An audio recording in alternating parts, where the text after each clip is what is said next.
The mission is simple: to help high achievers naturally eliminate emotional and physical obstacles so they can optimize their life for higher achievement. Welcome. You have just entered the Genesis Zone. Good day and welcome to the Genesis Zone show. This is Dr. Brian Brown. Thank you for taking time out of your busy schedule to join us today. Do you or someone you know have a history of cardiovascular disease? Or do you or somebody you know have a problem sleeping? If so, then there may be some serious nutritional deficiencies that can be easily corrected. Stay tuned to today's episode as I explain how we can naturally tackle both of these challenges. Now, medical research tells us that there is an inseparable link between cardiovascular disease and sleep challenges. In fact, the hard statistics show that those who sleep 6 hours or less per night have a 13% higher mortality rate. In other words, that's death rate compared to those who sleep at least 7 hours.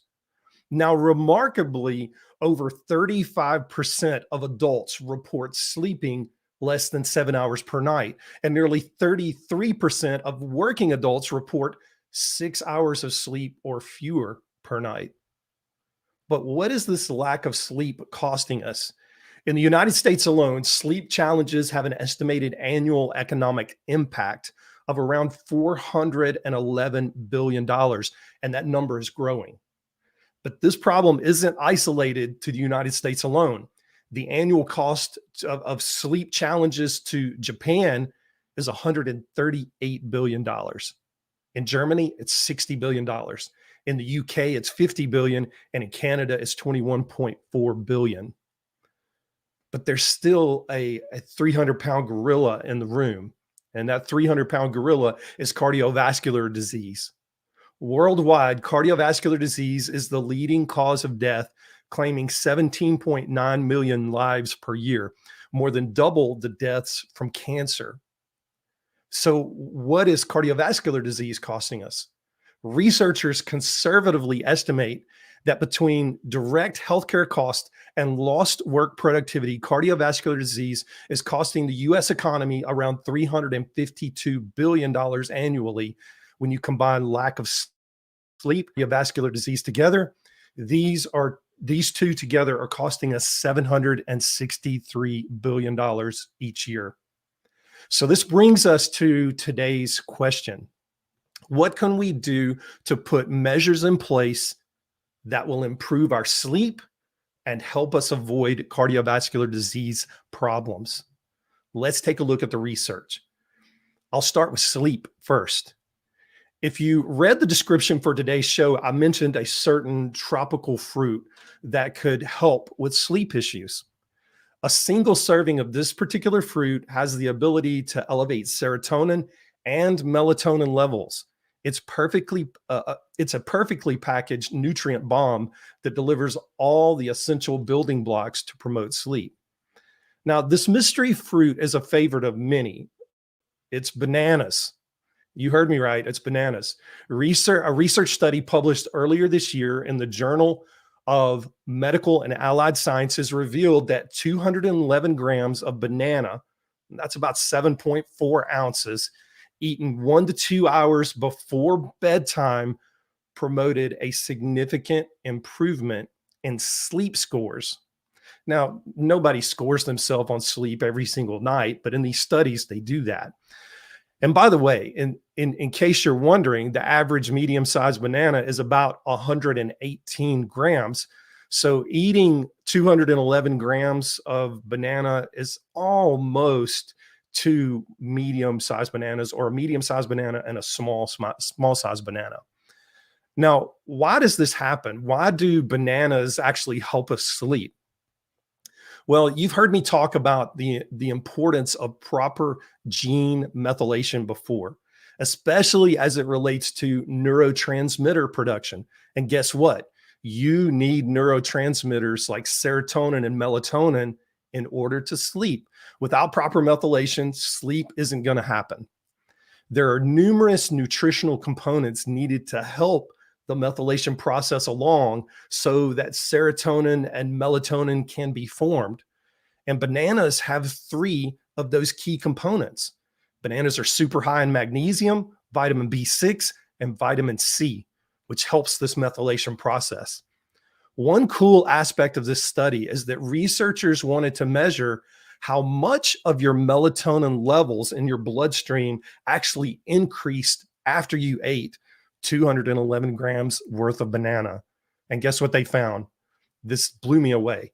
Melatonin levels increased an astonishing 572% just by eating 211 grams worth of banana. Now, when it comes to sleep, it appears to pack a punch. I think we'll call it the little yellow stick of dynamite from now on. How about that? So next up is cardiovascular disease and the other nutritional support that I call sunshine in a bottle. Now, I've loved sunshine in a bottle for most of my career, but I really fell in love with it when I went into functional medicine. Alone, sunshine in a bottle epigenetically influences over 300 metabolic processes in the body and helps regulate over 400 genes in the body. But when I read the study I'm about to share with you, I was literally blown away. So what is sunshine in a bottle? If you've been hanging around the Genesis Zone show long enough, you know that sunshine in a bottle is actually vitamin D3. Why do I call it sunshine in a bottle? Well, here, I'll explain why. You need sunshine to make vitamin D3 in the body.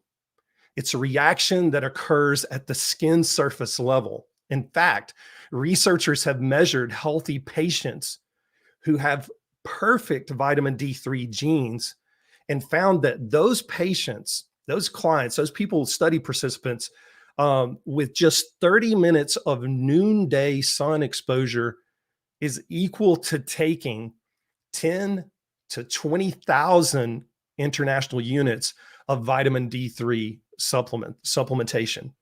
Now, when you consider that the average person has a dietary intake of vitamin D3, whether it's by a capsule or a pill, or they're getting it in their diet, but the average dietary intake for a person is around 600 international units per day.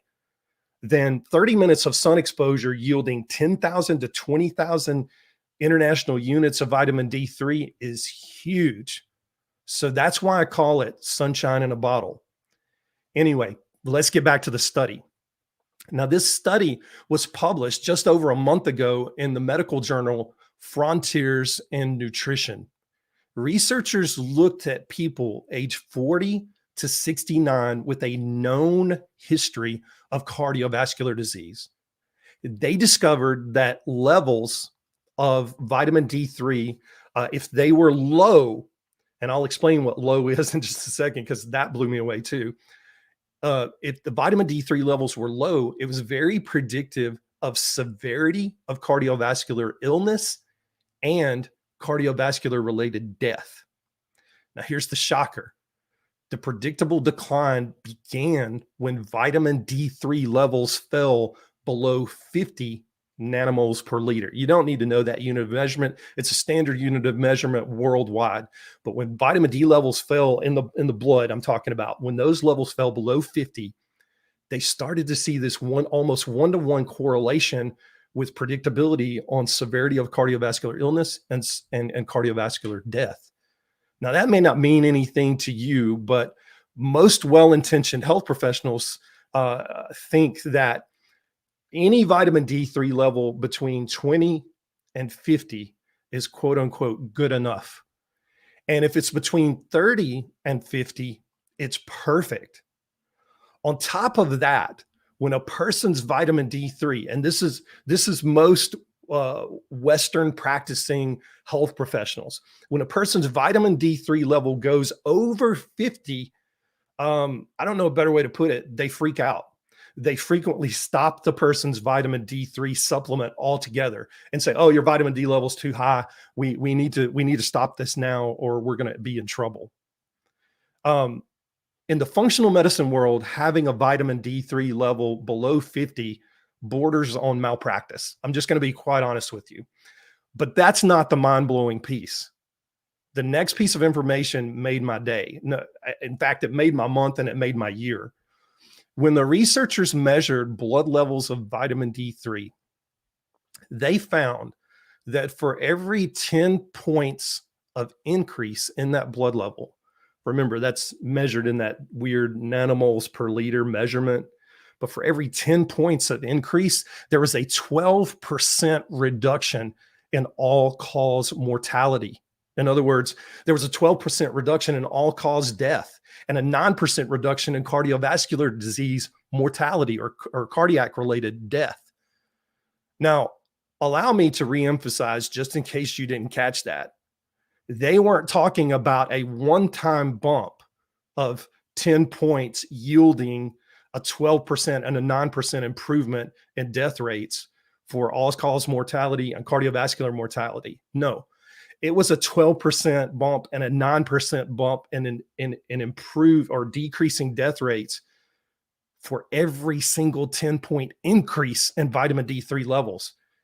I don't know if you understand how big that is, but that's bigger than big, okay? Because when we take the average person, and I've been checking vitamin D levels for decades, and I've very rarely ever run into a person that has a vitamin D level naturally over 50. Typically, most people are under 50. In fact, I would say that roughly about 35% of my patients are in single digits.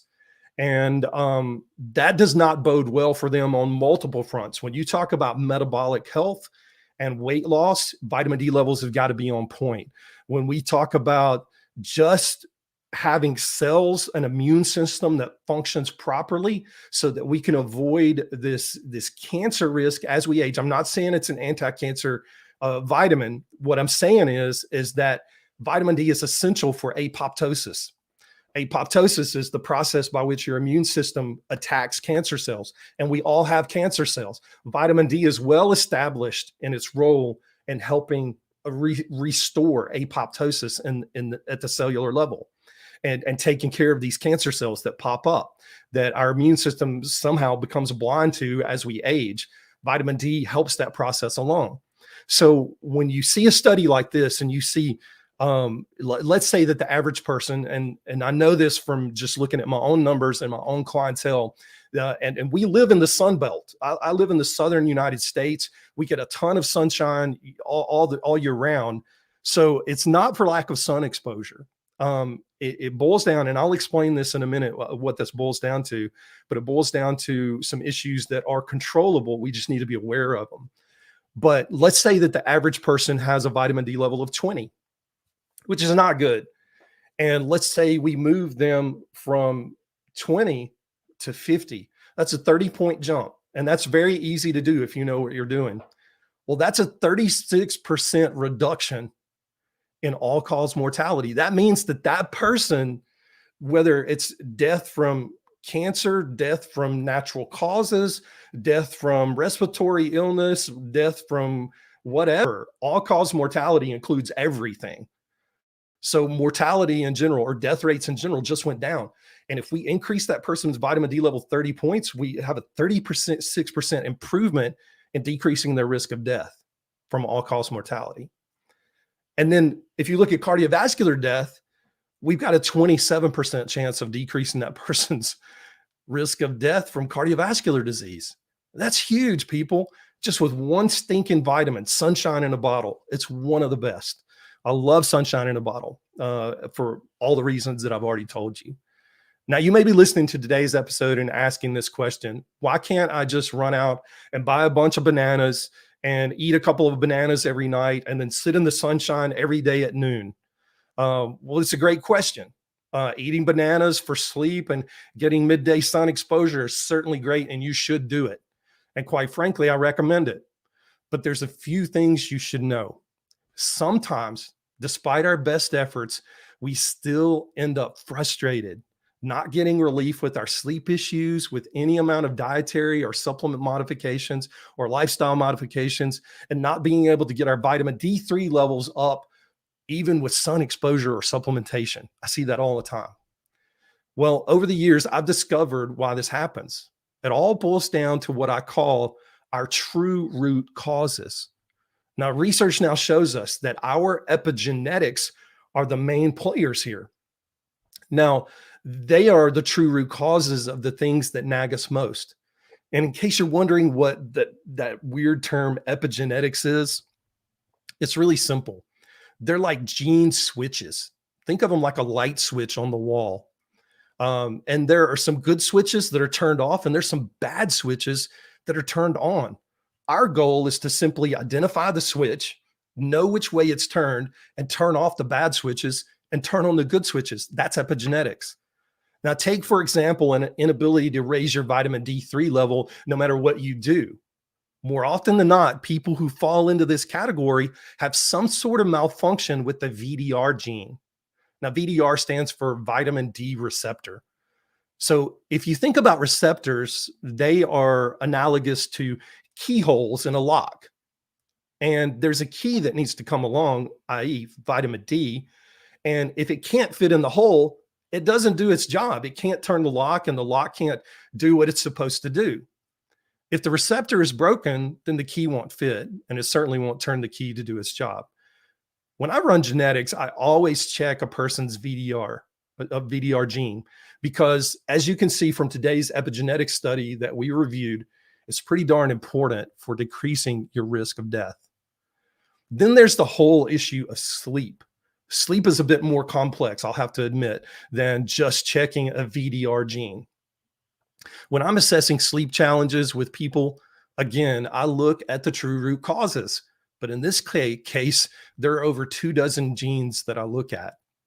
Now, you may have heard me talk about my proprietary system that I created for rapidly prioritizing which genes to start with first, and how it's like toppling one domino that will topple all the other dominoes. But if you haven't, that's exactly what happens. See, I have you complete a proprietary genetic wellness questionnaire.